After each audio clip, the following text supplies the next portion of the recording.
Good afternoon, everybody. I am, of course, the script doctor. Happy to be here on your phones or in your homes to talk to you about something really fun, something everyone has been kind of clamoring for a few years, and that is a real indie film that's looking for some funding to go into production. It's called Island in the Stars.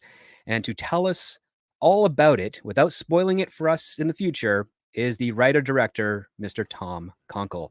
Hello, Tom. Happy to have you here.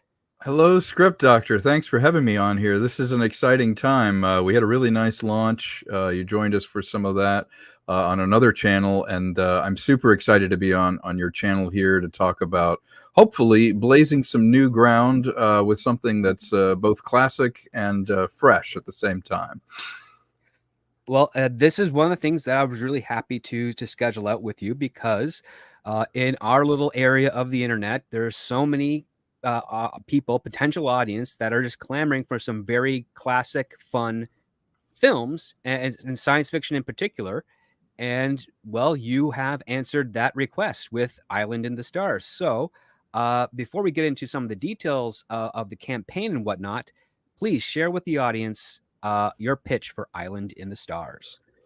All right. Well, really, it's a discovery. A young woman who is, as I say, she's leading a life of quiet desperation. It's a slow drip, but she's bleeding. She is on a distant world in the very far future and runs an interstellar outpost, and her name is Jackie Driscoll. And it's really her story. She's taking care of an inn and her mother when all of a sudden a dying space pirate brings something into her hands, a box, a thing that contains a map and some information that it seems that only she can open. And so with the help of Dr. Chesham, who's an ex-military doctor, Squire Huntingfeld, who's a eccentric benefactor, and Captain Eldridge, who is a ship's captain, she goes on an adventure across the stars to try and find the meaning of this strange object that she had, and to find out possibly what happened to her father. And she finds that her destiny is out there, hidden somewhere on an island in the stars. Oh, that's fantastic. So let's go take a look at the Indiegogo campaign, which has been doing quite well with the limited days it's already started out.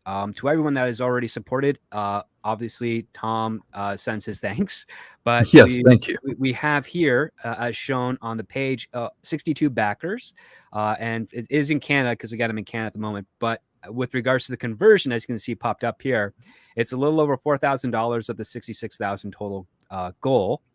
Correct. And And in Australia, Script, that is over $6,000 because the American dollar, I think it's 65 cents to the dollar right now, and we are shooting in Australia. So it's good spendable money. It's a great start for only a few days.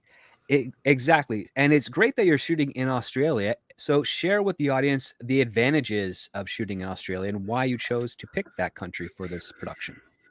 Well, there's numerous advantages. The talent pool, for one. This was a sort of bucket list film for Vernon. He's someone that I've collaborated with on another movie called Trouble Is My Business, and he is originally from Australia. He played, villains in Commando and Road Warrior and Inner Space, and he has a very deep bench of talent that he can reach out to in Australia, as do I. I studied the Australian New Wave in the 80s, in fact, the new movement with Peter Weir and George Miller and everyone. With Australia, there are significant advantages. Not only does the story call for a unique environment in which I was thinking, well, what if Australian culture and the idea of sort of an Australian Navy moving out into the stars was kind of interesting, because you don't see a lot of science fiction that is Australians and everyone makes it in Australia, Indigenous people, and it allows me to cast legends in the Australian acting world, but also discover new talent. Also, significant tax advantages. They've been one of the reasons the new wave happened in the 80s was the government has been very supportive of filming there because you're spending your money in the country, you're using their facilities, all the knockoff effect. You get a producer's offset, and that is spendable money. So the combination of that the pool of talent in Australia and the relationships that I have, an Australian producer, I've got Vernon involved.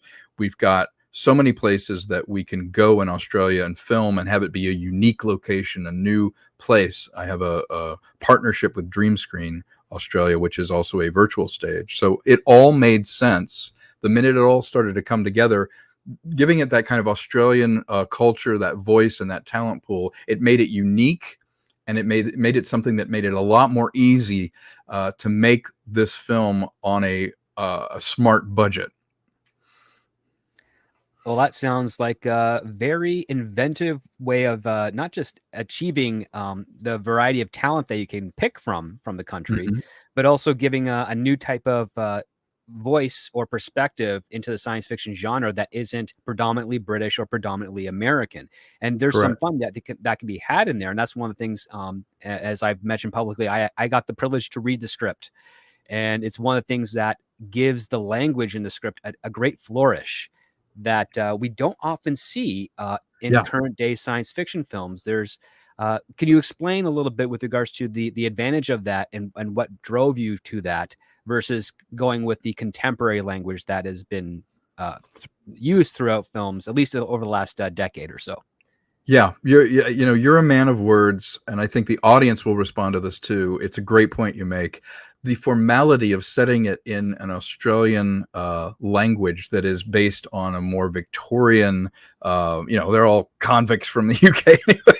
So there's this kind of earthiness to them, but also a formality in the script. And what I like about that is it doesn't make it of our time. It isn't a thing that comments on the now. It becomes a very mannered culture, and it becomes one that becomes timeless because there's a formality to it. It makes you have, as you know, when you're writing, you want emotions to kind of seethe. You don't want everyone to speak their subtext. And so because we gifted these characters with a formality that's a mix of Australian culture, Victorian kind of mores, it creates a tension, but also a kind of universal evergreen quality to it. You don't there's not a bunch of modern day cursing and this kind of stuff. They acted a certain way. And so by gifting the words with a kind of timeless quality where, grandma will get it, kids will get it, guys our age will get it, I think it makes it a more relevant and have a longer shelf life as a story. Well, that sounds fantastic. So let's take a moment and share the pitch video that's on your Indiegogo page for the people watching right now to get lost in Island in the Stars. Terrific.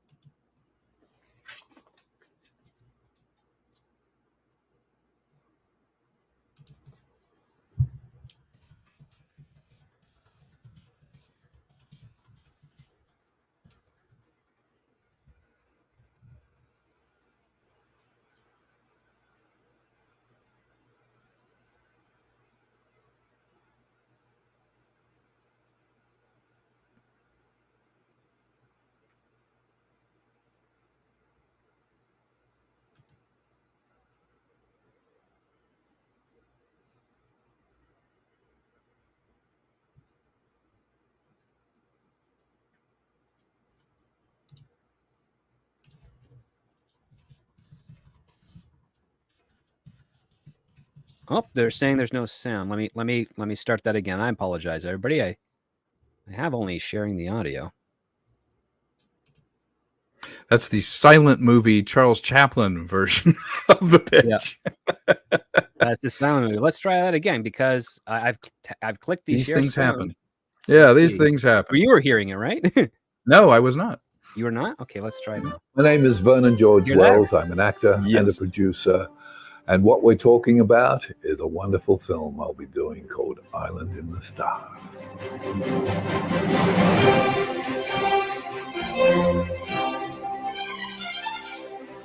Island in the Stars is the story of a young woman named Jackie Driscoll, who on a faraway planet encounters a roguish space pirate who has with him a mysterious box that may lead to her missing father, as her destiny lies hidden on an island in the stars.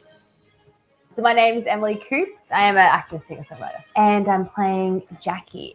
Island in the Stars is pretty much Pirates of the Caribbean meets Star Wars. I mean, it's going to be amazing. It's the kind of movie that 14-year-old Tom would have been like, I want to see this. I have to see this movie. Because I think you should be making films. You should be making art that you yourself want to see. So when we started putting this together, I just started going through my Rolodex of 40 years of people, not just people in front of the camera, but people behind the camera, people that I know, calling in favors and talking to people, because I think that this film deserves to have the best. Obviously, working with Dream Screens Australia is huge. They're an amazing, talented group of people, and the technology they're bringing into film is just fantastic. It's going to be wonderful, and seriously, I'll be ringing a lot of you up to see this and pestering the heck out of you to get this film made, because I think it's wonderful.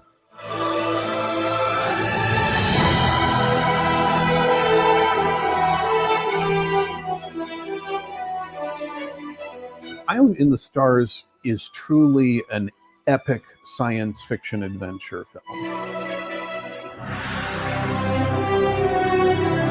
Island in the Stars allows for all of these elements to come together in this confluence of a movie that I want to see, that is a action adventure fantasy science fiction movie. It will be fun, you will love it, and we will do everything we can to make it the best that there is. So please.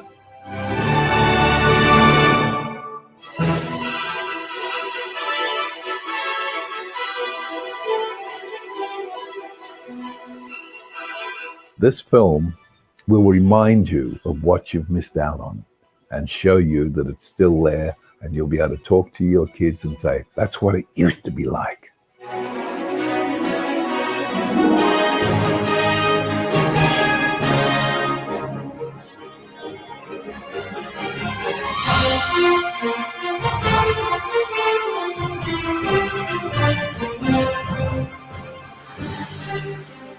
Island in the Stars.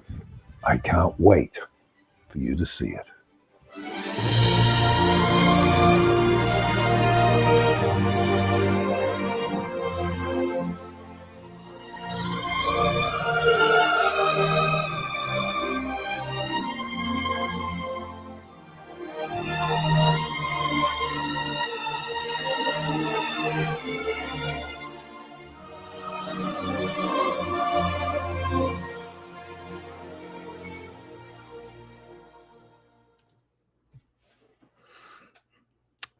There you go. There you go, indeed. So that looks absolutely fantastic. Thank you. Yeah, a lot of work went into that. As you know, we started developing this 2 or 3 years ago, and it's really a basket for everything that I love. A swashbuckling kind of. I've always loved movies, the old school movies where it was like a team of people with different skills going on a quest, and Joseph Campbell, hero's journey. All of this stuff fits in here. And I wanted to do something that's Jules Verne and, Treasure Island style adventure. And so this became a place for all of those ideas to kind of meld together. Once we had the characters in the story, it was like, and what world can we create to tell the story? Yeah, so without giving any spoilers, obviously, and using, of course, some of the imagery that we just saw in that video, paint us a little bit of a picture to tease the audience out there of what type of world they will be experiencing if they support Island in the Stars, and it gets out into distribution, whatever way that might be. I mean, ideally, we're going for theaters, right? Right. Here. Yeah. In order to make our money back, you're absolutely right. We are going for a theatrical release. You really can't recoup it unless you're in a streamer and they've paid for it in advance. It's really hard for an indie filmmaker to get a minimum guarantee, which is basically that licensing for what it's worth. You really want to have it driven by a theatrical release. And I have some experience getting movies and things distributed theatrically. We already have 2 offers for distribution on the film now. One of the reasons we're doing the fundraising is the admin and the legal fees to look at the contracts they're giving us to make sure we're not getting, a bad deal. Those all cost money, and we are a small, scrappy indie bunch of people. And to play with the big boys and girls, we have to have some capital to make offers and to have people look at contracts and things. So the world we're creating is a very exotic world. It has its own internal logic. Gave it a lot of thought of, there are elements of, I love the aesthetic of steampunk. I think the steampunk aesthetic works for this because this posits a sort of master and commander naval universe where those kind of uniforms, those kinds of mores, that kind of discipline and aesthetic, even the look of the ships, never went away. It just evolved. And in this world, that kind of dictates the look of the clothes. We're talking about being on a high frontier. Basically, this is taking their society and moving it out into the world, and all the problems you'd run into with, naval lines being raided by pirates, with settling new planets, which, I've always thought of planets in this as those are the islands in the stars. And that aesthetic allows you to introduce a lot of cool rules about the tech, about the weapons, but all of it needed for me to make sense in the flow of the story. And so there are definite rules, but there's also a wonderful aesthetic of extreme futurism, but married to a kind of organic steampunk Victorian feel, where you might have a contraption, but it's also made of wood and ivory, as well as having a hollow screen. So you have all of that combining to create a world where there are definite visual aesthetics, and that it feels like all of these things were designed by one culture that's moving out into the stars, but then it evolves depending on what characters have it. A pirate would have a very different ship, or a ship that he's retrofitted. A building would be one that was originally built on a Victorian aesthetic, but then as modern technology got encrusted on it over hundreds and hundreds of years, it evolves as such. And it's very pulp science fiction. I know you're a fan as well of the pulp science fictions of the 30s and 40s. So it's that anything can happen. You might go to a planet and there's giant insects and there's ancient ruins and there's all these things. That world we can play in an island in the stars. Well, one of the things I noticed, because you were gracious enough to send me some concept art that I've used to make this thumbnail here.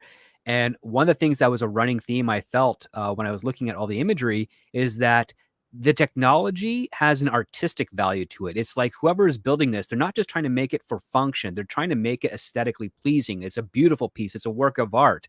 And that is something I felt is kind of lost a little bit in other science fiction stories. That is definitely a Agreed. key of the old school pulps. And when it came to like what inspired you primarily to make that decision, aside from just like the Australian history and the Victorian era influence, what was what opportunities did you see in going that direction as opposed to the more sterile take that we've seen recently?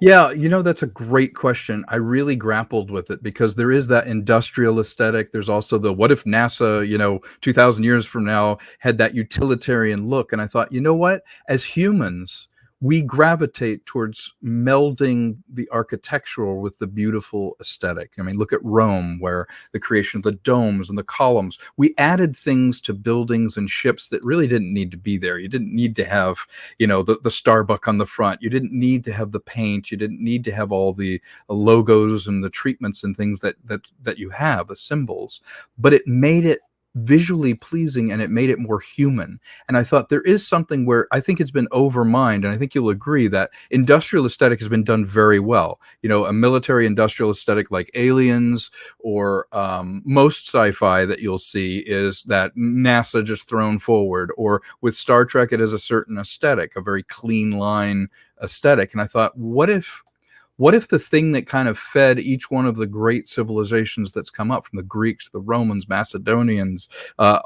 Aztecs, all of them, they married their technology to a beauty. You can look at something and go, you know what? They could have just made 4 walls and a ceiling, but they didn't. They made the Sistine Chapel. Or you could have made just a sailboat, but they didn't. They made the Constitution. And so I thought, let's take that idea that there would be a beauty and a craft to what they're doing, because they are essentially a seafaring science fiction society. And I said, you know what, let's do that with the ships and do that with all of the designs, because there is a care. They feel lived in, but at the same time visually pleasing, because if you did have to live with that for an epoch, you know, for a long period of time, you would get bored with just plain suit, zipper. They begin to get more ornate, and you can see that reflected in the designs. I'm going to lean hard into that. Yeah, just showing the audience out there a couple of the images that you've got conceptualized here. You've got a level of formality and art in the fashion alone. And one of the things I liked about it is that there's a complexity on one end of it, but there also appears to be a simplicity as well. Like, it's not going overbound. There's not, you know, where you see in some of those science fiction shows or stories, a soldier is wearing armor so big, how can they turn their head or lift up their arms or anything of that nature, right? Right, exactly. It's not practical, is it? Yeah. It's not practical. It's kind of got a ceremony to it. And I love the fact that from the concept art that you pitched and the stuff that you've said today, it feels almost like ceremony is the norm Yes. when it comes to the fashion and to the presentation of technology and architecture. Great observation. Yeah, that's a great observation. In the story, the class system is very much in play. Our lead character was in a academy of sorts and wants to get back to it. And all the relationships, like how you conduct yourself on a ship, the only way it really works in reality is to have your station, have everyone have their jobs and be very good at it. And the uniforms they have reflect rank, but also status and pride in what they're doing, versus this more chaotic look and the more barbaric look of your space pirates in this thing. And that goes back to, I mean, look at Roman times. You had the barbarian hordes invading, and yet you had the very formal dress of the generals, right down to the foot soldiers, the centurions, everyone in a Roman society. There was a certain pride, and it was really an emblem for the character. So you're right. Every frame of this, I wanted to reflect something about the story, something about the relationship between the characters. Just looking at them, you kind of knew something about them. That's fantastic, and that's the type of detail we don't often hear in pitches and press junkets with regards to films, unless there's someone out there to actually ask it themselves. Speaking of which, you guys out in the chat, if you have questions for Mr. Tom Konkle here about this production or about anything else regarding what he does, please get them in now. We already have a great one. I hope this one doesn't spoil it for anyone, but we'll bring it up anywhere. So it's from Slacker23, who asks, what's the runtime if this full funding is fulfilled? Now, are we talking the runtime of the movie, or how long it will take to make the movie once it's funded? I'll address both of those. What do you think? Yeah, sure. Let's go with the let's leave them a little bit in suspense with the runtime of the film. And so that'll be the second half. Yeah, that hopefully will be not interminable. It'll be a fast whatever it is. But yeah, the estimation on this is I would love to be, hitting the ground running next fall, our fall 2024, which would be the spring in Australia. That allows for about 8 months of development time, kind of transferring the flag from here in LA to a company that we're going to start. It's a PTY Limited down in Melbourne, and making offers to actors, doing a lot of the pre-visual. I'm going to pre-visualize this whole thing. We'll have, basic storyboards all the way up to animations, depending on how complex the shot is that I'm doing. I want to rehearse the actors a lot, really make sure the script is airtight, and then do all the building and development that needs to happen. So we need a good year to hit the ground. And then the actual shoot itself is probably going to be, almost 40 days to get this thing done.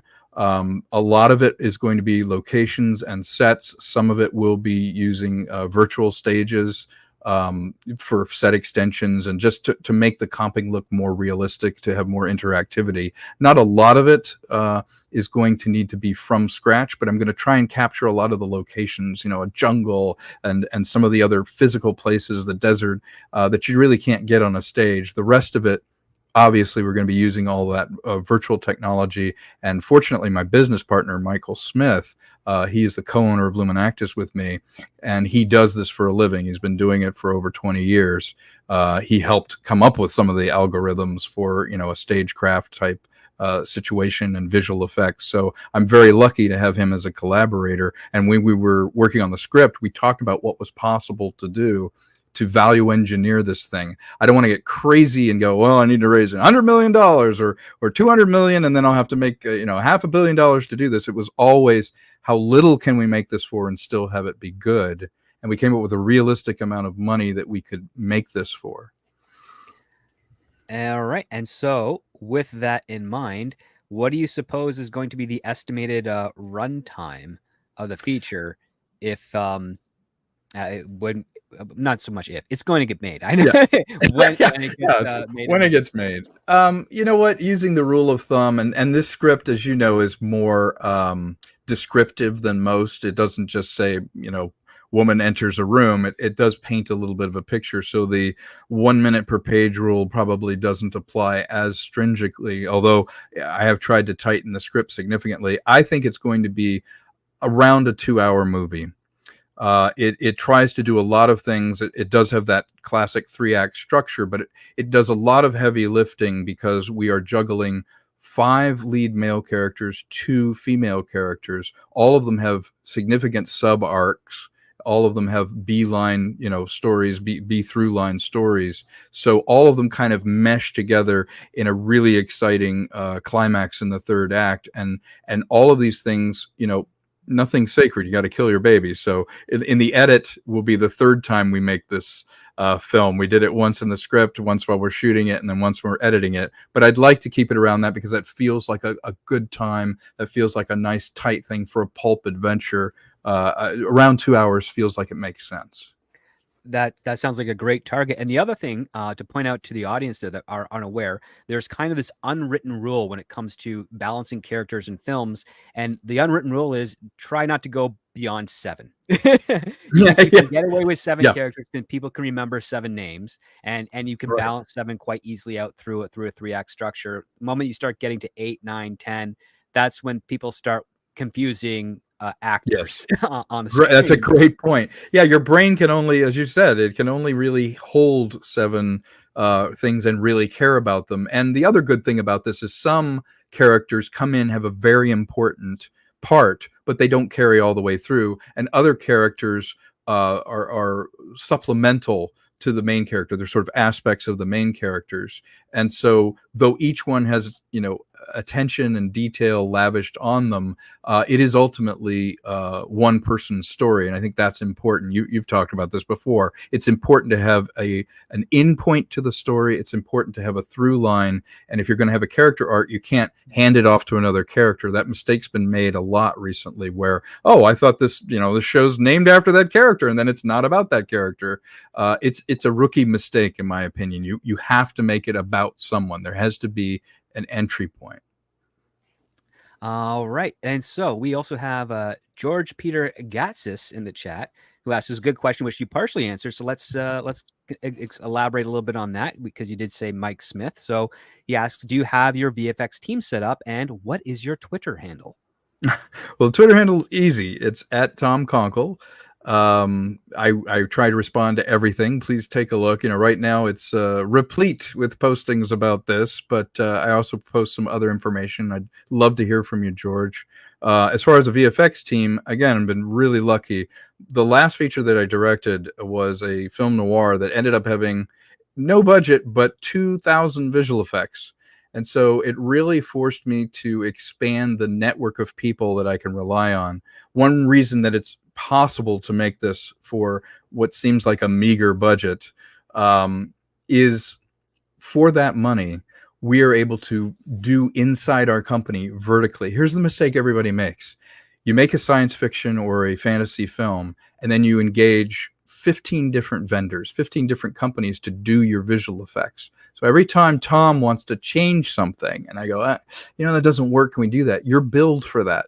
and it goes out and one hand doesn't know what the other hand's doing. So you have to mesh them all together. And that's an art. When you have a lot of money, you can hire somebody to do that and bring it all together. What we're trying to do is value engineer it again. There's that word. We're trying to value engineer it where we are doing it mostly in-house. So even during the edit, if I want to change a comp, or if I want to tweak something or change the way something is going on the VFX side, it can happen in the room with us, and we're not getting billed, and there's not that delay each time. And surprisingly, that's not how people do it. But as an indie, we can do that because we're not doing things according to the way that Hollywood or even, corporate America thinks it should be done. Tech companies now are running movie studios, and they treat everything like they do everything else, which is it's widgets and they all going out to all these different people, and you just get billed every single time. We're not going to do that, and that's the only way we can make this for a very, very reasonable amount of money. Well, that sounds like a very conscientious approach to filmmaking, one that hasn't actually been done in, I would say, almost 30 years. Yeah, that is true. Because even in the 90s, with the dawn of CGI coming bigger and bigger, there are certain effects houses were being built within the studios, and that's what they were using. And then once that was done, I guess they would then send that out to ILM to do the finishing touches, so to speak. Yeah. They did almost everything. All right. So we also have Lord Toth, who just says, love this conversation. Thank you, Lord Toth. Please, people in the chat, if this is something you enjoy, if this is something you is piquing your interest, please share it out along the interwebs so that more eyes can get on this, so that we can really show our support for Tom Konkle and all the films that men and women like him are putting out there for us to enjoy. Let's take speaking of women, let's take a look at the lovely Emily Coop, who is pitching her role. We can address some of the things that she says, and also address some of the concerns that a lot of people have been conditioned to expect when it comes to actors. So now, as far as I know, the sound is still working on this. So just give me a thumbs up if it is as we go. Hold on, it's got to let me do that. There we go. So who am I? What am I doing on this film? So my name is Emily Coop, and I'm playing Jackie. I met Tom because I was working on this film called Dark Haven, had the script, and I believe I went to Tom to get him to direct it. And we started to shoot a proof of concept thing. We just stayed in contact as friends, and we became tennis buddies. So that was fun. I think that's when he brought up this film to me, was when I was whooping his butt in tennis. My character, Jackie, she starts off hiding in this inn, wanting to be part of the Navy, to be a cadet, to pursue her dream and to travel in the stars. And then a pirate ship comes and bombs her in, and she gets swept up in this big adventure. So you definitely give a part of yourself to the character, and they become part of you just with that. You want to feel alive and be swept on the journey by the acting. Yeah, being inspired by her journey, that I can do anything. I'm brave enough to face my fears and take on my dreams and to go for it, and to do what I need to do, even though my family might say, be a doctor, go on the journey, be a singer, be a painter, travel to Europe for a year. Life's so short, and you never know if you can see your parents again, or you're going to live tomorrow. So you may as well just live it to the fullest, which is what she does. Yeah, just painting the picture. So it's just, boop, here it is. I'm looking forward to kicking some ass. I'd say the film that made me want to get into acting is Tomb Raider, and just doing action and kicking butt. I love, and it's funny because in real life, a lot of my guy friends, I'm like, look, I'm stronger than you. I'm like, look, I can push you over. You can ask my guy friends. I've tried to push them all over, and I usually can. I can push you guys over. And also to work with Tom, because we were talking about working on this other film, and that didn't happen. But I just would love to work on his passion project, and that help him bring it to life, and to do it. Oh my God, it's inspiring, just for actors, for filmmakers, and for anybody going chasing their dreams. I think it's just going to be awesome. It's a film I'd want to watch. She's a character. and charming, and that's a great Yeah. thing to kind of have for It your. really is. And you know what, Script, I really want to talk about this. A lot of pushback started happening about female leads in movies, and I think it's because they're not written as human beings. One thing about her and her character is she's not instantly awesome. She's not a Mary Sue. She's not someone where I'm so awesome, and if the rest of the world changes and just realizes how great I am, she's very much a flawed person. She's in hiding. She's like all of us. Every woman knows what this is like, where you're not living your full potential, but you're doing what's right, in quotes. And again, it's a slow drip, but you might be bleeding there as far as not following your destiny. And there are things that she does wrong. There are things that she ignores. There are things that she needs to learn. She has some men around her that really mentor her, that she respects, and they play an important part and aspect in her growth as a person. And I think that it will resonate with men and women, because at the end of the day, as a human, you go on this journey of, what am I supposed to be doing? Like, what is my purpose? Like, is this it? I went one way because it's the right thing to do, but I don't know if I should, or I'm doing this for the money, but it's not what I really want to be doing. Well, that's what this movie's about. At the end of the day, everything needs to be about something. It can't just be about itself. You know, the problem with a lot of sci-fi now is it's about itself. It's like, hey, we know Star Trek. Look, we're doing a thing. Remember this? Or Star Wars, or any of that. It started with, what's that feeling you have where you have to leave someone behind, but it's the right thing to do? To long for something more and go, is this what I'm supposed to be doing? And to reject the call to adventure, but eventually you're thrust into it and you have to grow. That's what this is about. It wasn't, oh, let's engineer a female and make, everything awesome about her. It's very much, how do we take this woman and shape her experience to become a hero that leads her to do the right thing and to find a greater purpose, a place outside of herself. Because at the end of the day, a hero finds that everything is bigger than themselves. Yeah. So, and one of the things that I really latched onto when I was reading the script is how vulnerable she is, and how she's not afraid of her feelings, her femininity, and the stuff she's that very she feminine. finds important to her. And you mentioned in the pitch that there's a destiny with regards to her father. So you have a sense of familial love, and there's also a little bit of romance with another character who we will not I'll not reveal on this, because I think that's something that really allows it to sort of tie into the classic pulp, the classic swashbuckling tales, along the sailing the seas, so to speak, or in this case, sailing the stars. I thought that is really wonderful here. It's not about her trying to be masculine. It's about her essentially trying to be as feminine as she could, and that entails the universal truth of responsibility, being able to determine your path and fight for what you want, and drawing on the people that care about you for that support. And we see a couple of those characters in the thumbnail here. And so we'll get into a few more questions. So we have here from the Introspect M, who asks, any idea of the balance between practical and digital effects? Very good question. I love when a film has a sense that, well, this is real, this is happening, this person's really in some jeopardy. I really am going to strive, and I've been studying, I'm a student of cinema for the last 30 years, and I've been making a lot of things for other people to get them rich. And I want to have as much happen in camera as possible. With a world like this, we're naive to say, oh yeah, I can build it out and everything, because that would be just impractical.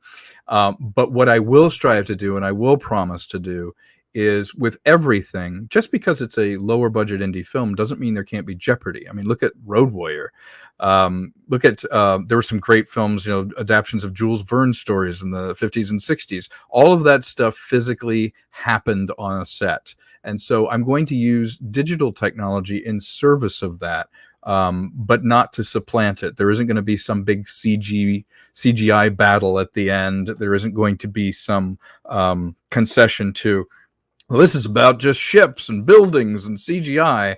All of that is in the background to support the story. A lot of people pay lip service to this, but something that's super important to me, because my day job has been an actor for almost 30 years. People remember this.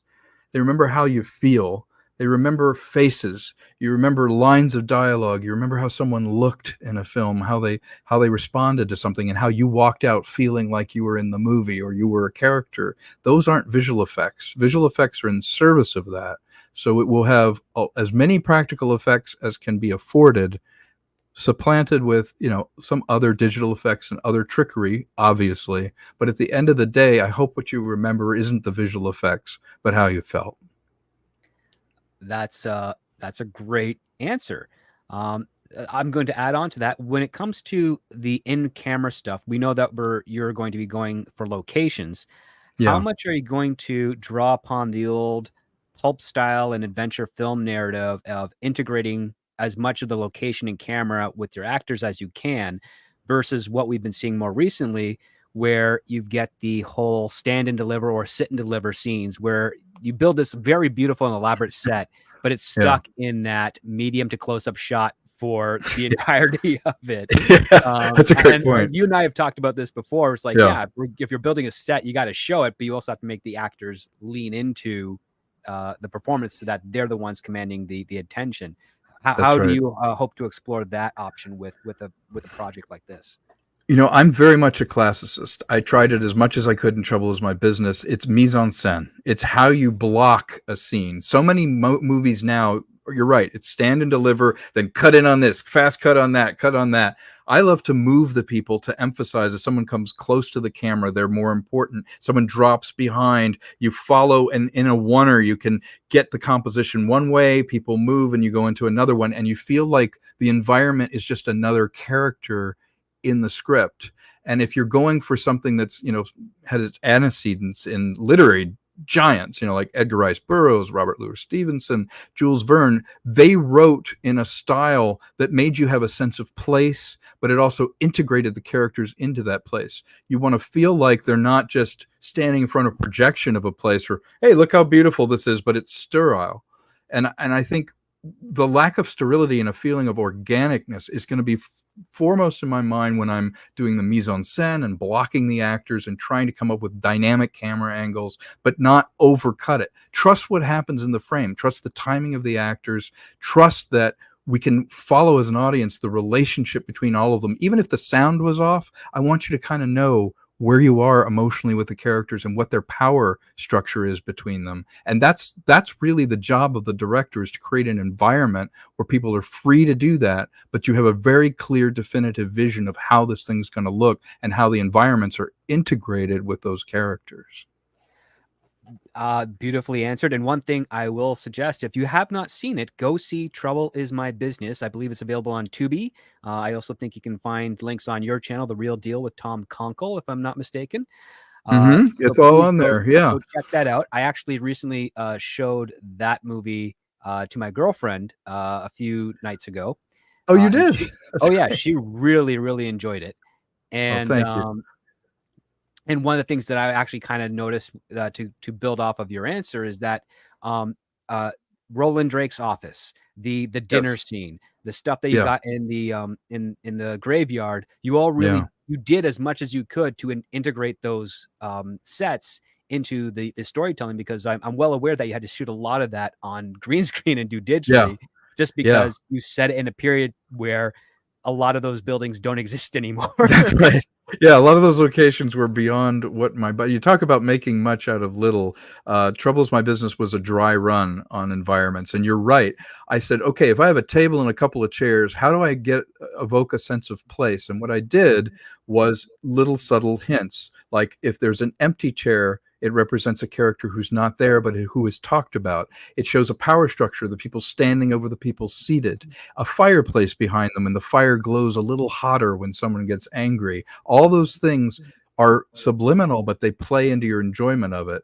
When I made Trouble Is My Business, my thought was, okay, how do I use these places to their best ability as a stylized kind of, it's a love letter to film noir, but at the same token, these characters live in that space. How do they symbolically use that space? Like a graveyard with a grave, and traveling, almost floating through that graveyard, spying on people, a crime happening. The opening line is, "Take me to the cemetery, she's still alive," which is a whole play on the graveyard thing. It's like, wait a minute, she's still alive, but go to the cemetery? This is an upside down world. And even the globe in it, if you notice, there's a globe, a sort of dark globe that's in Drake's office. Well, when the femme fatale comes in, that globe goes upside down. His world is symbolically and literally turned upside down. And that globe factors throughout the entire thing. She's literally playing with the globe later when she's with him. And the globe is one of the very last things we see when she's traveling to try and leave, having done what she did. And I had to think about that. I had to go rent that globe and go, I'm going to put it here. And this thing in this location, if you watch this 5 times, you might go, oh, son of a gun, he put a globe in there and it's upside down. That's the kind of stuff that's going to be an Island in the Stars. That's fantastic. And it looks like we got a supporter, not just of the channel, but also of your campaign with Mexican Iron Man for $5 saying, just backed it. Well, thank you, Mexican Iron Man, for the $5. And you're the best. Tom, thank you. That's great, because as it shows here, that puts you guys over at 63 backers, which is pretty good, with 38 days left on this crowdfunding campaign. So please, lots of time. Yeah. Plenty of time, but please, that time will be running out. Yes, it does. So the faster we get there for you in this campaign, Tom, the more committed we're going to see out of the production. So let's do a quick little look at the perks first, and then afterwards I want to listen to Vernon talk about his character, and we can go into a little bit of that inspiration, the story behind that. Absolutely, that's a great story. So tell us a little bit about the basic perk, the booty perk. Well, each one of these perks, we tried to kind of have fun, coming up with pirate technology, terminology or technology that you see in the actual movie. At the basic level, at the lowest level, basically your pirate booty, you can get a digital copy of the poster. You are, immediately part of the film. You're one of the supporters on that. You show you're basically helping buy the ticket when we need it, which is now. And the booty perk is a fun way to get an advanced copy of what will be the final poster. The final poster has not been done yet. All of this is conceptual art. All of this requires that we pay artists to do the final versions of these. But this is a great chance to get in first and just be part of it. Yeah, so let's go to the next one. And I really do admire the terminology you're using for each of these perks. It's great in line. And the other part too is that a little bit of the stuff is peppered throughout your script, so it's still authentic to what you're doing here. So we have the crushy barnacles. Crushy barnacles. That's right. And this really is a pirate term for overcoming obstacles and burdens, things that might slow you down as a character and as a person. And by purchasing it, it helps us make the film. It gets you a digital version of the soundtrack. It's going to be a full symphonic. As you are, I am also a freak for soundtrack music, particularly orchestral soundtrack music. And so it is a great way to be able to enjoy the soundtrack and get a copy of the poster. And again, get in at this level, help us make the film. This goes towards forming that company in Australia, looking at contracts and things, and get you an advanced listen on the soundtrack. We'll release the digital soundtrack to these people first, and it will be a full orchestral score. We have a terrific composer we're talking to. I'm a huge fan. I remember I got goosebumps watching a scene in this movie that he did. And I was like, God, I'd love to work with that guy. Turns out he had done the music in a short film I acted in 11 years before. And we talked, and we met on an app in a discussion we were having. And I said, I would love to work with you. And we went to lunch, and he's like, I'll do it. And he's a student of John Williams and Jerry Goldsmith, and it will be amazing. That would be, and we're not going to spoil that here today, folks. You gotta that's right. We can't spoil it. We announce that. Um, Out of deference to him, you're right. yes. So the next perk, this one I thought was pretty cool because it comes with a lot of extra little details for Yeah. backers, and that is called the Back from the Dead Red perk. Yeah. So give us a little tease of this for those that are backing this one. We already have 17 people that have claimed it, so it seems to be the go-to.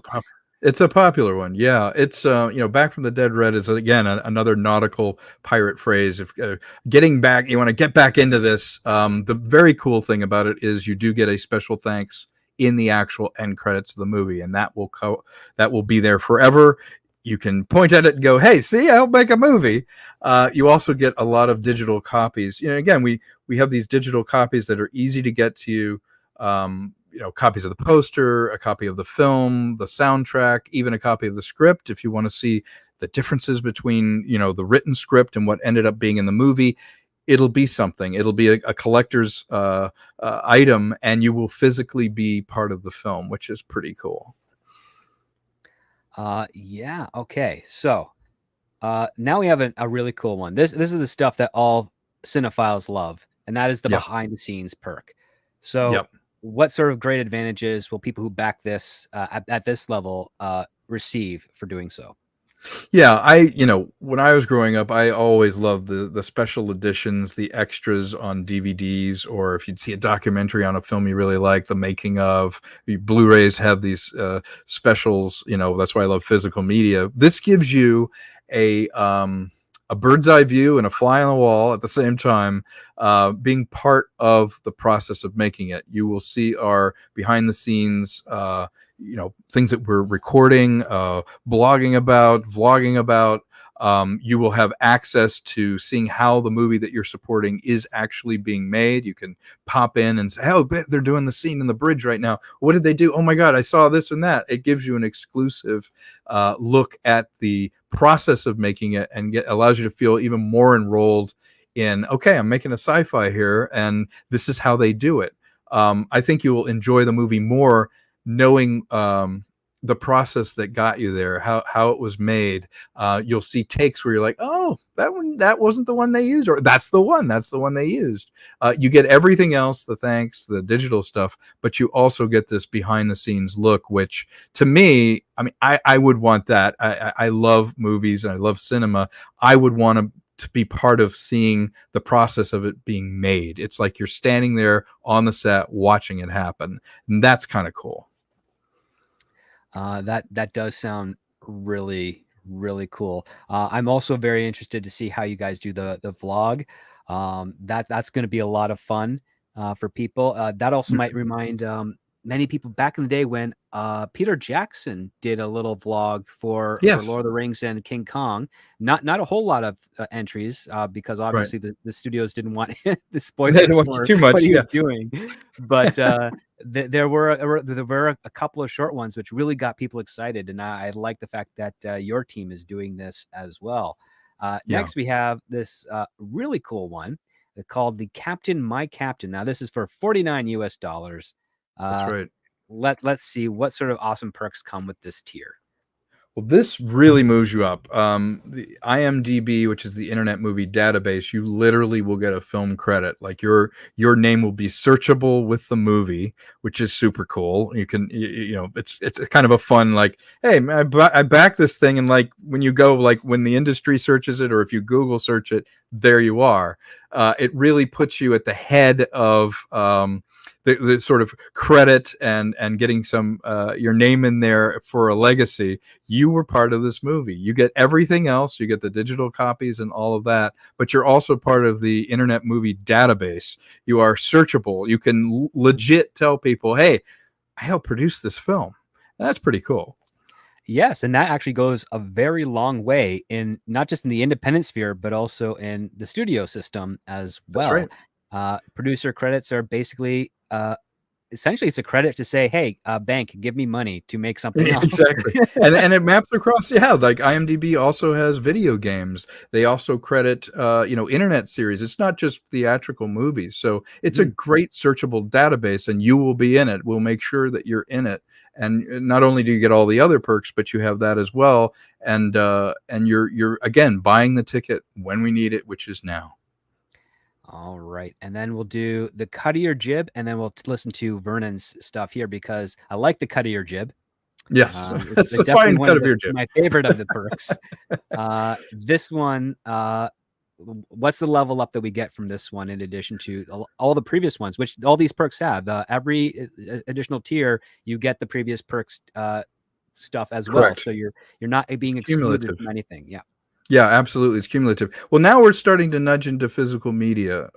We had to find a sweet spot where it made sense to produce exclusive physical media for people, where what they're contributing to the movie doesn't eat up everything that you need to send people. That's a mistake a lot of people make in crowdfunding. Yeah, I'll send you digital copies of the movie, but a physical copy and this and this.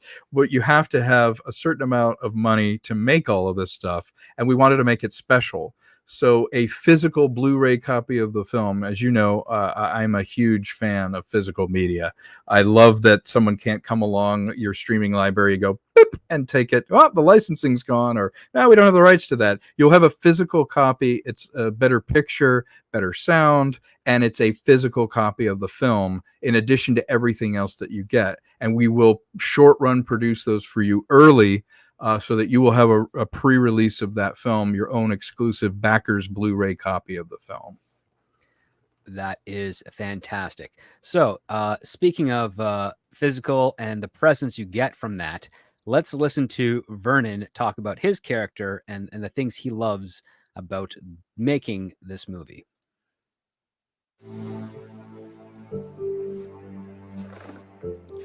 Tom hired me to do this wonderful, wonderful film called Trouble Is My Business. And it was a film noir, which I just had so much fun doing. I really enjoyed being around him, working with him. And one day we were sitting around, he said, so tell me, what's 3 films you want to do before you leave this mortal coil? And I thought, wow, we're getting a little personal.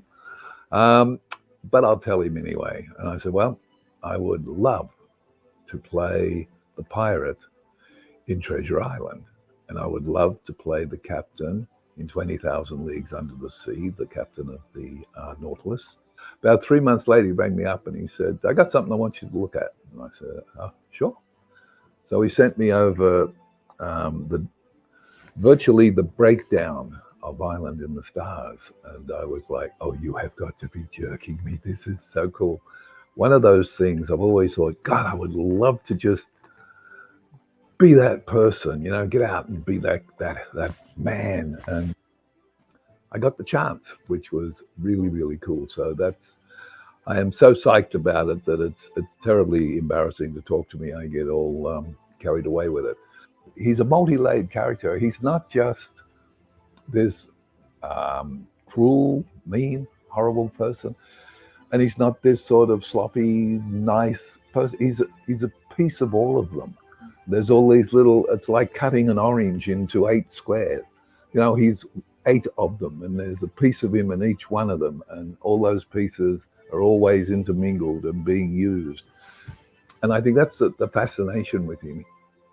The villain to himself is the hero. The villain is doing something he feels is right. Our hero is the villain to him because our hero is trying to stop him doing what he thinks is right.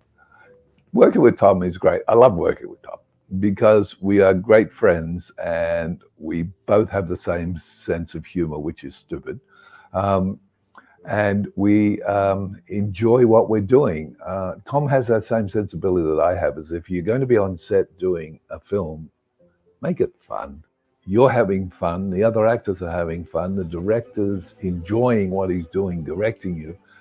And also the director can actually direct. And that's one thing that Tom can do, he can direct. I mean, even if I hit him in a fight scene, he refuses to go down. I have to continue with what I'm doing.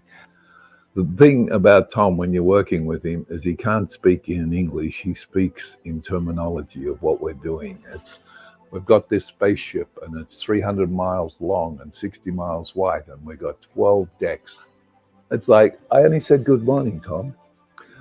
So he speaks, that's what I love, is because his mind is there, you know, when you're talking about the film, Tom just lays it out in front of you.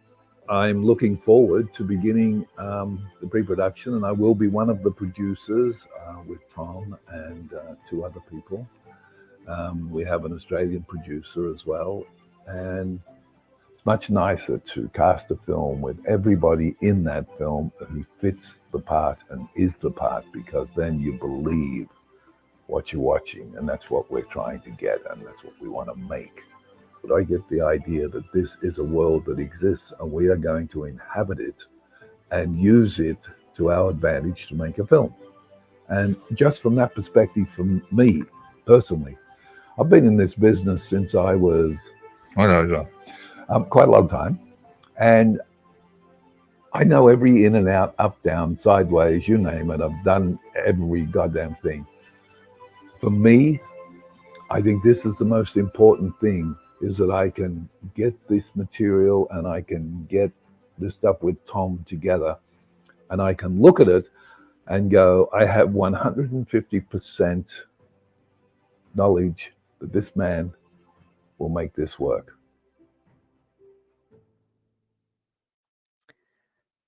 Oh, that is awesome. What I see here from Don Ranger Power, who says, "Oh, I can see a pic of the legendary Vernon Wells, who I loved as Rancic in Power Rangers Time Force, Time Force." Yeah, you have a great story about Vernon Wells. Why don't you share it with the audience here for those that may not have heard it before?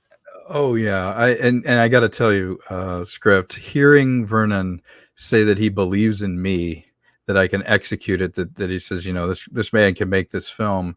It means so much to me, because the first R-rated movie I ever saw was Road Warrior, and to think that Vernon is sitting there saying that, having worked with me, that he believes that I can pull this off, means everything. The way that I met him, you couldn't have written in a script and it would not have been believable. When I first moved out here, I was working at Circuit City, which was an electronics store. I worked there for about 3 months before they fired me.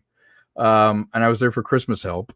And in walks Vernon. And this was Vernon like towards the end of the 80s, early 90s. So he had just rocked, you know, Inner Space and Commando and Road Warrior and all these, you know, Weird Science, all these things. And I run up to him as a young kid and I'm like, "Hey, Vernon Wells, I'm such a big fan. I love these movies.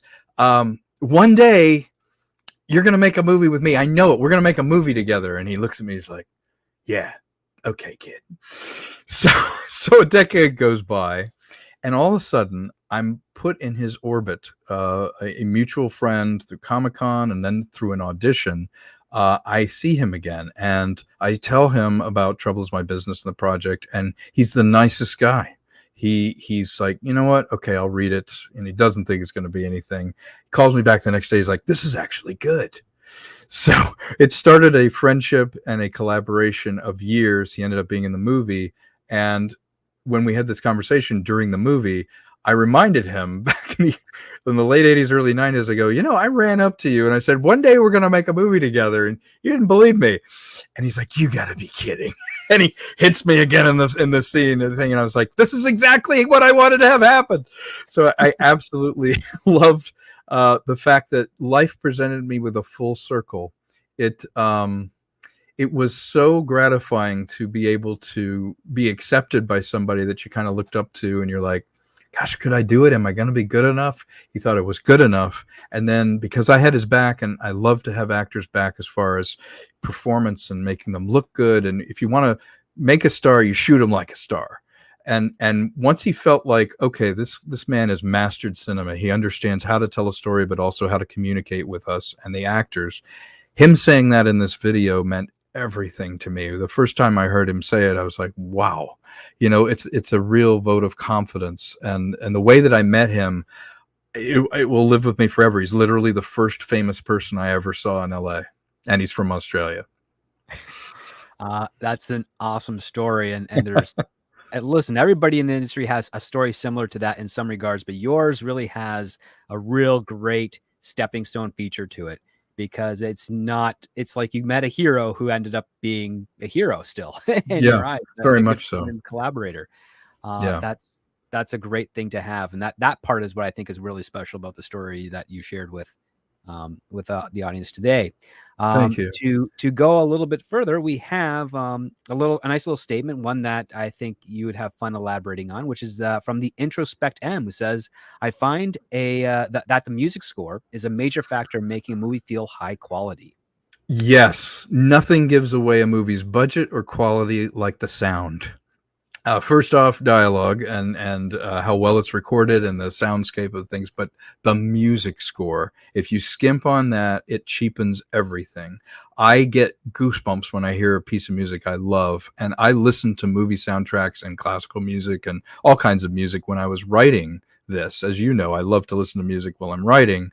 I really required that this film have a classical, old-fashioned, old-school, swashbuckling adventure score, and it needs to be orchestral. But yeah, music's so important. When you drive, you put on music. That's the soundtrack that drives you. That's your window's the screen, and it drives you from one place to the other. It is so important. It's literally another script and another story. You have the visual, you have the dialogue, and you have the music score, all of them informing you how you can feel.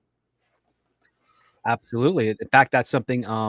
It's great that you made this statement, Introspect, because if you're followers of my Patreon, I dropped a post Monday, because I got the privilege to go see some trailers for some film festivals, and this company, they organize how they show the trailers and market the trailers for the film festivals, and it's from a lot of independent films, some that are like what you and I would do way back in the day, like the truly micro budget independent films, where it's basically you're lucky if you got $15,000 if you got Yeah. a cent. Yeah, you got to do what you got to do. Yeah.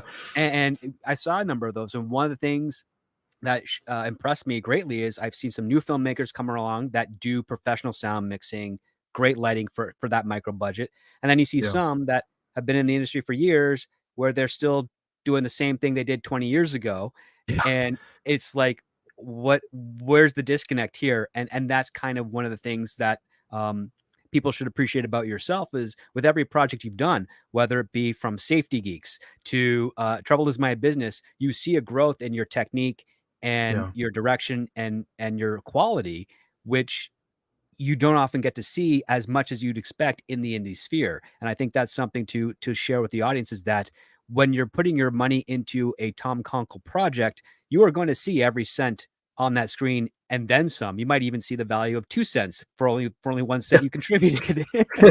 I stay up extra late. Yeah, no, you're right. I've learned from every step. You have to be humble about these things. Like, I only see mistakes, you know, on some of the old things I did, but it's part of a growth. And for me, if you're not learning and you're not making mistakes, you're not growing. And what I've tried to do is push myself every time, where it's like anything I do is a time capsule of, okay, here's where Tom was at this moment. That was the best I could do with what little I had, or what I had to work with, and tried to, you know, make much with little. But stylistically, I'm still evolving. I'm still trying things. And I think you have to. You're right. So many people find a groove and just stay in it, and other people innovate but then lose their way. You have to make it a progression, where it's like you learn more from the mistakes. You learn more from watching. Sometimes you learn more from watching a bad movie than a good movie, because a good movie, you're like, okay, I'm out, I quit, there's nothing more I can do. Whereas a not so good movie, you go, you know what? If you had done this, or I see what they did that was transparent with their camera technique, the acting, or the story. So it's all part of evolving. Evolving as an artist. If you're an indie artist, you're asking for permission to do a film because you need money. So most of your time is fundraising. So the reward is going out there and going, this is what I've learned. This is what I want to try. And because the budget on something like this is lower than what Hollywood would do, we could take a few risks. And if there's one thing audiences like that the corporations are terrified of, it's a good risk. So let's go to the next question by Dave T. Geek, who asks, has Tom tried working with Angel Studios for something like this? It's funny, before they had their big movie come out, I had found them online, and I have them on my list of people to talk to. They do some financing, they do distribution, but yes, those are the kinds of places that we definitely are reaching out to with something that's different. This appeals to broad audiences. This is not a message movie. This is not only appealing to one political spectrum. This is what we call a 4-quadrant movie. It's like grandma's going to love it, you're going to love it, kids, all for different reasons. We're not trying to please everybody, just enough people. But I am reaching out to those kind of indie studios to see if maybe they can also help us. Definitely. And I think that's fantastic, because it goes down to the core aspect of storytelling, which is just tell a great story. Yeah. Let the audience take what you have to say, and ideally you want it to contribute to their lives, because I always find that story is an exploration, not so much an escapism, but an exploration. You are shown another world that you are taking your perspectives into, and you're using that to reconcile what these new experiences are, and hopefully it resonates strongly enough with you that you are able to bring something out of that you can share with other people. So Great that's point. one of the things I really like about story. From Tree Rock Creations, we have a question that says, if this first goal of 66,000 is reached, is there another goal to be set? Yes. This literally, unfortunately, this movie cannot be made for 66,000. I wish it could. We have stretch goals. All of them are listed on the Indiegogo page. The link to that will be here in the chat, and I believe it's pinned on the video here. If we break out, we can start making offers to cast. We can start addressing some of the more expensive items in it. At the end of the day, a second round of funding is already in place with second money. This would really be the first money in. Second money would come from investors in larger blocks in Australia and here in the US. Those people, once we've done this, once we've made those offers, taken care of the distribution contract and everything, those people are coming in with millions of dollars to help us finish this. And they're taking advantage of the producer's offset in Australia and other returns on their investment. They'll have a 120% return on investment. So your contribution right now is the first round, first money in. So it gets you in, ground floor with a bird's eye view, and it's buying the ticket when the filmmakers need it to make the rest of this happen. Yes. And do we want to go over just a quick tier 2 and tier 3 stretch goals with regards to the shooting star goal, as you can say it? Yes. With regards to what we have here, just briefly, Sure. and then we'll get. Let's look at tier 1. Yeah, if we go up to tier 1, the funding goal is 66,000. The initial goal covers the legal costs. We're setting up a company in Australia so we can accept the financing and hit the ground. Storyboarding, we want to pay artists to do the storyboarding and concepting. There's production insurance, breakdown, logistics, the admin. These are all things that would need to happen. You have to have a cash register to accept the money. And so we would use all of this. We've got a casting director already to do the initial casting. Costs money, so we would pay them. And all those prices we're very transparent about. They're all listed right there on the page. If you look at tier 2, that funding goal is essentially a stretch goal. If we get up to 250,000, and again with Indiegogo, fortunately, anywhere in there they take a higher percentage if you don't make your goal, but once you get beyond it, they take a flat percentage of what you raise. And so that helps us as the filmmaker and you as the person contributing, because the stretch goal, that goes to the production. We can go to the location and secure those locations. We've estimated what they cost with travel and accommodations to shoot there. Key cast and crew contracts, you got to hire a lawyer for that. A lawyer in Australia, 10,000. These pay or play deals, which is basically, I've approached A-list actors already, and many of them have already said, I love it, I read the script, I want to do it. Problem is the gatekeepers around them, their agent, etc.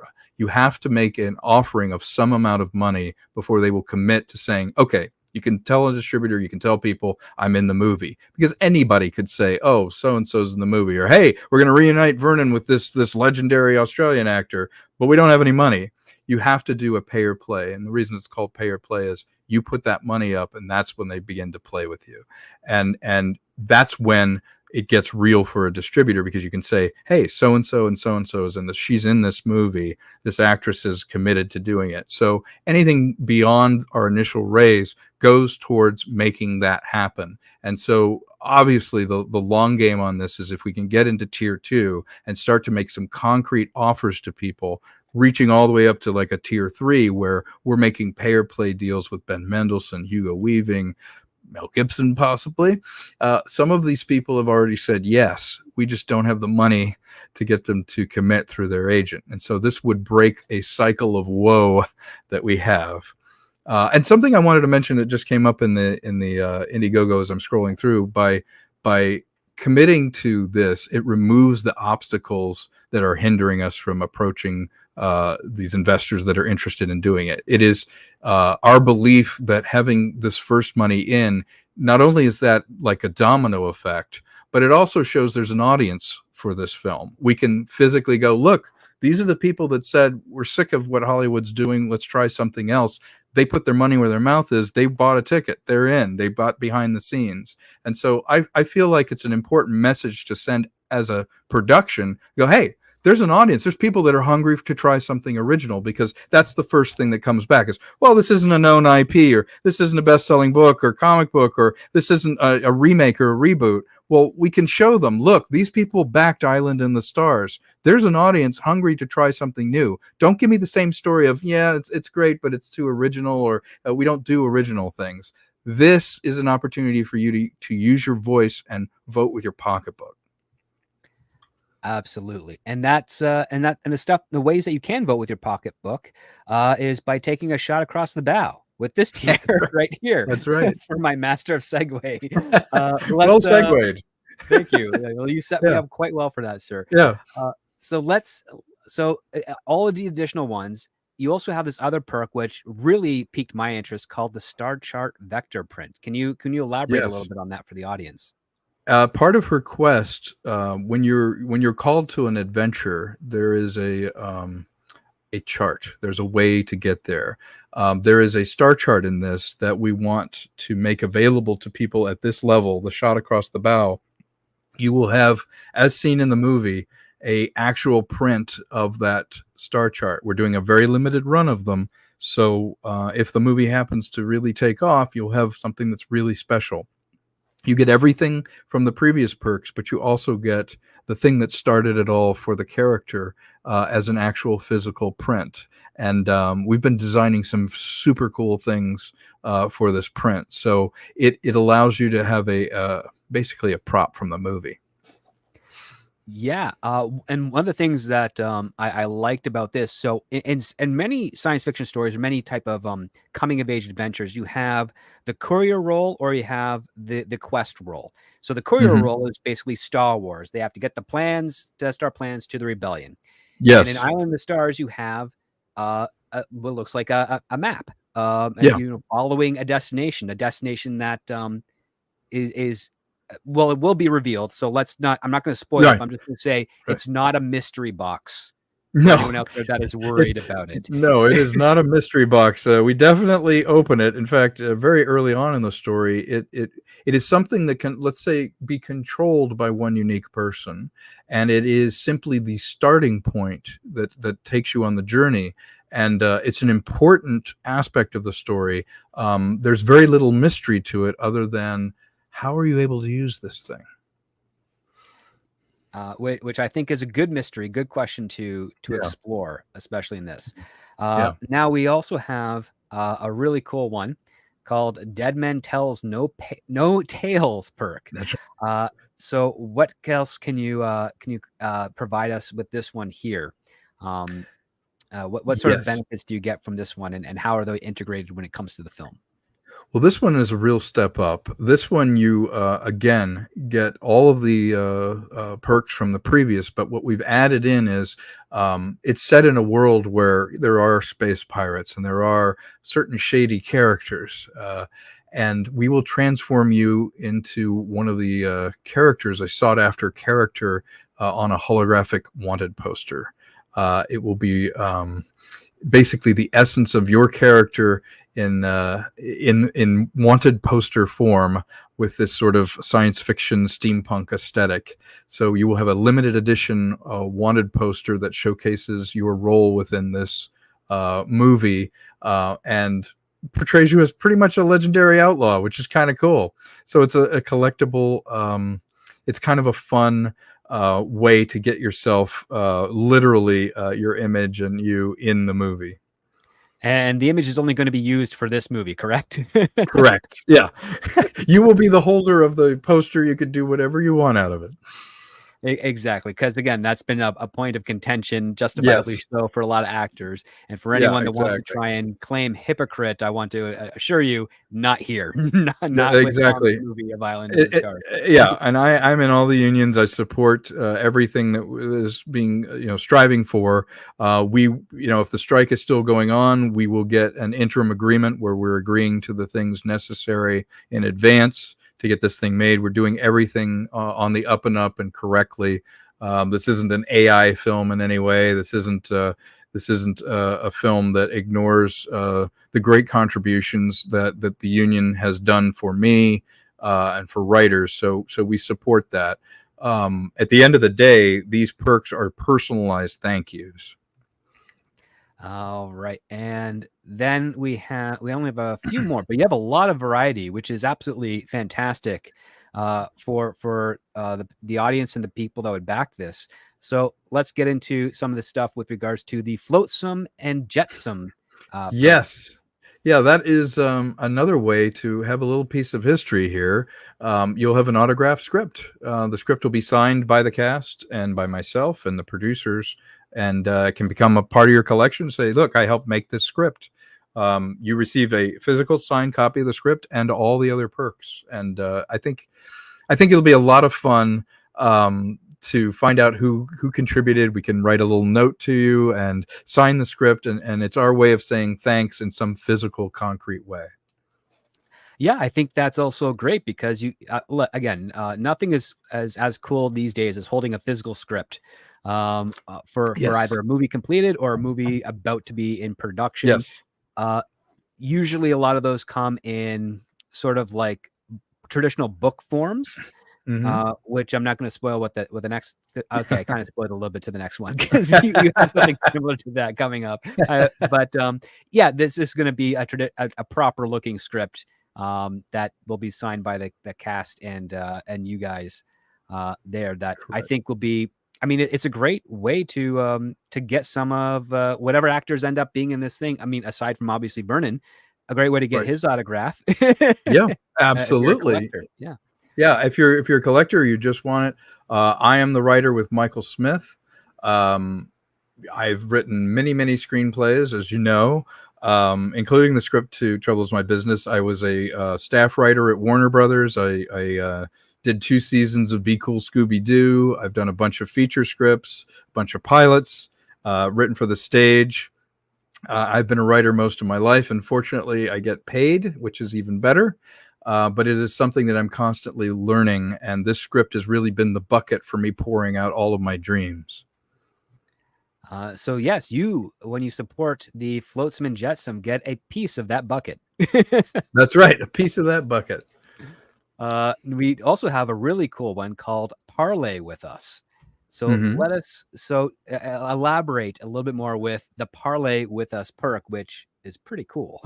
Yeah, well, pirates can parlay, and for us, it's having a actual 15-minute Zoom call with myself and Vernon, or myself and some combination of someone, depending on who you want to talk to, where you can actually get a chance to ask us anything you've been dying to ask, to get some advice about something, some insight. We will have a for real conversation, and I would love to have an opportunity to sit down with you and chat about the film and have you ask questions, and we can start an actual dialogue about the film. And this perk allows you to set up a time when you can Zoom with us in Australia and do just that. And that sounds pretty cool. So for anyone out there who ever want to show your reverence for whatever cast members are able to qualify for this, that is a great opportunity for you to seize upon. We then have Making of Collector's Edition book. So this is the thing I kind of spoiled a little bit, but please continue to elaborate for the audience listening. Absolutely. Again, we're getting more into physical media. We're going to do a really nice bound. Like I started already with the production. This is my appropriate looking production journal for Island in the Stars, which is leather bound with these great old pieces of paper, and I'm making notes on everything. We're going to do a cool coffee table style book that encompasses the entire production, and we will make that available at this level, the collector's edition book perk. You get everything. You actually get a physical soundtrack. You get a poster print, Blu-ray. It's a lot of physical media, signed copy of the script, your IMDb film credit, which makes your name searchable across that, and this collector's edition book, which I think will be a wonderful look at from the early stages of development until the final scenes will be in that book. That sounds really, really cool. And now we get into a collection of meet and greets with some of the people. I want to highlight Krista Vendy, because we haven't spoken about her yet, but she's one of the people that has agreed to this. So yeah, elaborate a little bit of what your meet and greets with these actors are, including Krista Vendy. Yes. Krista is a wonderful Australian actress. She was in Neighbours. She's super supportive. She believes in this so much she actually bought a perk. I'm like, what are you doing? She's like, no, I believe in this. She is absolutely wonderful. We have a meet and greet with her, meet and greet with Emily. We may be adding other meet and greets as we add to the cast. We have a meet and greet with the creators, with Mike and I. It's all an opportunity to sit down with us. You can actually, if you can make it out to Melbourne, Australia, travel and accommodations we can't include, but once you put in for this amount, we will sit down with you, we'll have a nice dinner, and we will chat with everything, and you'll have a chance to actually get to know them and say, look, I helped make this film. So it's a great opportunity to meet in person. Yeah, we got the creators. So as we're getting towards the end of the perks available, let's take a look at this big one here, almost $750 called The Hero's Journey. Yes, that is really the VIP. It includes a red carpet invitation. We will invite you to, we're going to try and do 2 great premieres, one in Australia, one here. I'd love to premiere it here at Comic-Con or something. You get tickets. You get all the physical media, the star chart print, the poster, the soundtrack, Blu-ray, signed copy of the script, everything. It is basically a, look, I would love to see this movie here, guys. It gives us an opportunity to make the movie. And something that Lucinda Bruce, who's our Australian producer, was saying, she's like, someone that gets this really loves movies and wants to be part of it, but it is kind of a once in a lifetime thing, to be honest. You're going to be on the red carpet as someone who actually physically had something to do with making the movie. So we wanted to make it pretty special and pretty exciting. And justifiably so, because I mean, if you sign up at this tier, that's nothing to shake a stick at. That's a pretty good contribution, and I think it is the value for that, for basically a red carpet invite. Not only that, the amount of people you have the opportunity to meet at such an event as well is well, pretty much the entire cast. Yeah, the cast and crew, and also invited people that the cast and crew have brought in. We're bringing in some A-list actors. Many of them have already looked at this and given a thumbs up. It's really just a matter now of us making an offer. So you'd have an opportunity to meet all these people. And then here we go for the people that like the technology and the effects. We have a VFX seminar. Yes. Which is really cool because, again, as you mentioned, Mike Smith, who's been doing this type of stuff for over 20 years, an expert in his field. Very much so. Award-winning. Yeah, Mike Mike is a visual effects genius. I happened to meet him. I was doing a film and he was doing some of the VFX on it. And I heard him kind of chuckling as I was making jokes and things. I was like, wow, this guy has a sense of humor and does visual effects. We ended up to become friends, but also friends with a purpose. We started working on films together. He ended up starting Luminactus, which is the production company here in Burbank, with me. We produced the feature. We've produced probably 1,000 hours of video programming up to now. We have many clients, corporate clients and other people that we do everything from graphics, logo design to VFX to soup to nuts, from concept on out.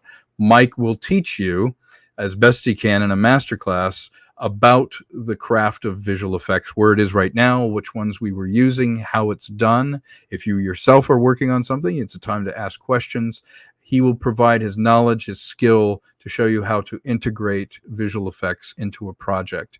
And what a great opportunity to sit down with someone and get him to actually address your project or your concerns. And the same with all the other master classes. We will address your concerns in that sort of masterclass format. Which sounds like a great opportunity to have. And then, of course, we got one that I think is always favorite of mine, the screenwriting seminar. Yes. So, yes. It basically is the same variation with regards to visual effects, I assume. Any other add-ons that you can share with us? Well, very much so. If you have something you want to bring to the table, if you want to pitch something, we can't accept outside pitches, but if you have something you're working on and want some ideas and notes, we'd be happy to give you some personalized feedback on your work. We will have a presentation, sort of interactive exercises for writing, little tricks that we've picked up. It's a overall celebration of the written word. And as you know, the script, as good as it can be, it is the blueprint for a film. And the more airtight it is, the better the sort of structure. It's all structure, then dialogue, point of view. We can help give some insight into how we created it. And by sharing that information, maybe make you a better writer, or even if you're just a fan of scripting and writing and interested in story and how people do it, it's a great opportunity to see that. Absolutely. And one thing I always tell my patrons, my audience, is that if you want to get better at writing, read lots of other scripts and talk to other writers, because they will help you. And then we also have another great one, a producer seminar, which I think has also got a great deal of value, because there's a lot of people out there who don't really know exactly what a producer is or does. That's right. Yeah, it's pushing everyone around a hole and then pushing them into the hole at the same time, and the hole's moving. The producing seminar could be very instructive. That's Lucinda there in the graphic. She is a pro. Everything from line producing to executive producing. She can give you a real look from how do I take my story, what does a producer do? How do they navigate all the hurdles and logistics they have to do to make a film? You can get some insight into that, how to find resources if you're interested in producing something, or more importantly, if you're just an audience member and you're like, how do you do this? And what do you guys do? What is your job? That's the time to ask about it in a kind of collaborative seminar. Yes, and something of very that's also very value to you, whether you are a general person wanting to get into filmmaking, whether you are, say, a commentator on movies. This is a very great opportunity for you to get into the minutia of what that title of producing is, so that you can better understand all the chaos that goes into making a movie. Yes. If there's one duty that experienced the most chaos of anything, it's probably going to be the producer. Yes. Yeah, they are the one that weathers the forefront. They're the ones that, oh my gosh, we lost the hotel today. We need to make this happen. Oh, and we need a second camera because it's broken. They're the ones that take care of the problems, but also help make it happen. And having a real visionary producer who gets it, who gets the story you're trying to do, is even better and rarer. And finding that kind of person, we were lucky to find it with Lucinda. I'm lucky with Mike. even Vernon, he's a great producer because they get story and they believe in the director's vision. And a good producer goes, okay, it's going to be hard, but Tom, if you want that and you need that outside, we'll make it happen. And this is how they make it happen. Absolutely. Now here we get into some of the cool stuff. We have Adopt a Pirate perk. Share with us how we adopt a pirate. How we adopt from a pirate? your film. Well, absolutely. So adopting a pirate, you can actually leave your mark on the film. You can name one of the pirates in the film. You can properly have it appear in the end credits. You know, if you have a daughter or a son or someone you like, or maybe someone you don't like, you can name a pirate in the film after them, and it will actually be in the credits. You can actually shape a character. You get all the physical media, signed copy, the Blu-ray, the credit, the soundtrack, and thing. But most importantly, you can adopt a pirate and name them. That is pretty cool. You get to name one of the characters a pirate in Island in the Stars. In the Island in the Stars. That's right. And we have male and female pirates, so you can name the pirate of your choice. That's absolutely correct. And now we have the last perk, and once we detail this out perk for you guys in the audience, we'll start doing the wrap up here. And we want to thank everyone who has been sticking with us for this entire time. This actual presentation has gone out about 30 minutes longer than intended, but it's been a great fun talk with Tom and with all of you guys out there in the chat. So let's talk about the big kahuna perk, the Leviathan perk. The whale. Yeah. And then we'll start closing it out. So please. The Leviathan perk. If you go in and you've really wanted to produce a movie, and I saw some people in the chat like, hey, I have a couple $1,000s laying around. Well, if you really are serious and you decide you want to do it, you can become an executive producer. For the 5,000 and above level, you will receive an actual executive producer credit. You'll get all the physical media, come to the red carpet as one of the executive producers on the film, and you will literally be invited to this event and mingle with everybody, the actors, the crew, myself, as a partner, as a collaborator on the film. By putting a significant amount of money in when we needed you to believe in us, we're grateful. We're realistic. We can pull this thing off with your help. Someone putting in at that level really moves the ball forward. There are things that need to happen with this, that being a small indie, you putting in something at the Leviathan perk level moves that ball forward, and you receive not only the experience of doing it, but a physical credit for doing it as an executive producer. And that's one heck of a bargain, if I don't say so myself, for a producer credit in an independent feature film. So with that being said, I see that we have Zax, who has his own channel, and he's going to be hosting you, I guess tomorrow, Wednesday, right? Tomorrow, that's right. Yeah, so, I enjoyed being on his show before, and we're going to come back and do a little catch up. He's been so supportive, and I'm grateful that he's invited me back. So I don't have a link for that, but I will be sharing that out on X, Twitter, what have you, when that goes live. We're going to start wrapping it up right now. We have Davina Duckworth, who says, thanks for letting us know about this exciting film project. Well, this is one of the things I love doing when I have the opportunity to talk with you guys on YouTube, is talk a little bit business, talk a little bit of fun. And also when I get the opportunity to share a movie, whether it be a studio or an independent film or what have you, I'm always happy to be able to arrange it so that you guys know about it. Because one of the things that's difficult in the current distribution model is there's so much out there that it kind of overwhelms you in finding the stuff that you really want to find. So hopefully I can help be an outlet of that for you in the audience. And I'm always happy to be able to do that for colleagues and friends such as Tom Konkle here. We also have Brett Cohen, who says, after this interview, I'll be letting everyone I know in Sydney, Melbourne to jump on board. Fantastic. That's fantastic. Yeah, that is fantastic. We've been trying to figure out how to reach out to the Australian market.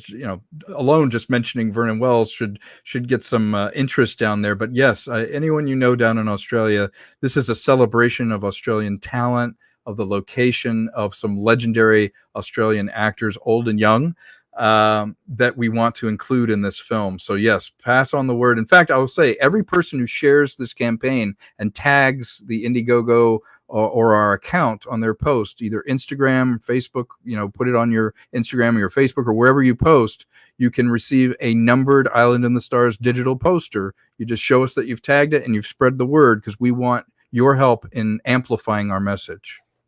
And Brett gives us a donation of $5 saying, knowing several locales in the industry, when will the call go out for gaffers, lighting, etc.? That would be late in 2024. We're looking at Docklands, if you're familiar with that area, looking at the Docklands studios, and also shooting in and around that area, and also Dream Screen, which we have a great relationship with them down there. We'll let you know. We should put the call out, hopefully, if all goes well, the end of next year. All right. Well, with that being said, thank you so much, Tom, for coming on today to promote your Indiegogo campaign, tell people about this awesome script and movie project that you want to make, essentially, not just for yourself, but mostly for them, it seems, which is a great way to have an alignment with your audience. Yeah, that's the whole point. Yeah, it's the whole point. Can you, any final words you want to leave us as we call it a show? Sure. First off, Script Doctor, you're amazing. Thank you for having me on here. You are a very talented and supportive person. I knew I could count on you. You've asked great questions. Again, I encourage anybody that's looking at writing solutions or ideas to reach out to you. You provide invaluable notes, invaluable ideas. And I respect your opinion and how you conduct yourself as a person immensely. And I really am grateful to be here. At the end of the day, this project is going to be made for two reasons. One, I just want people to see it. I just want to make something that hopefully stands the test of time. It's ambitious. I know we have so many skills, so many chances to do this. This is an opportunity right now to strike. There's never been a better time with Hollywood where it's at right now. With our skill set and all the talented people around this thing, we can pull this off. The barrier's always been money, and now we have a chance to leap over that barrier with you. I want to see this movie. It's a movie that you don't do anything that you yourself don't want to see. You make something where it's like, I want to see and enjoy this, and I want other people to enjoy it. Take a look at the Indiegogo page. Join our Facebook page, the Island in the Stars Facebook page. It gives us an idea of how many people are interested and lets us be in communication with you. I appreciate all your well wishes, all your great questions. Reach out to me if you have any more questions. Reach out to Script. Support his channel. Subscribe and like it right here if you haven't already. And thank you for having me. I'm happy to be here, and I just want to let everyone know who has been watching that we got 2 additional backers right now. Who knows what that'll be towards the end of the day.